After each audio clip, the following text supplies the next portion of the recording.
Click here to open the Autocorrect menu. Autocorrect is enabled by default in WYCIWYG. You can also disable the function from this menu.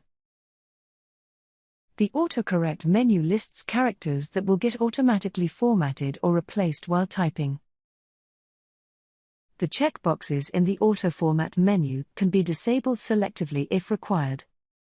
All you need to do is deselect the checkbox and click on OK for the change to take effect.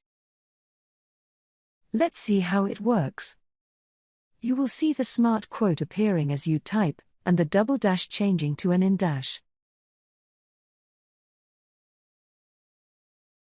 When you insert a character into existing content, the Autocorrect Now feature comes into play. You see here a double dash being inserted, but it is not auto-corrected by WYCIWYG even though the option to change these automatically is enabled. All you need to do is click on Autocorrect Now to make the change.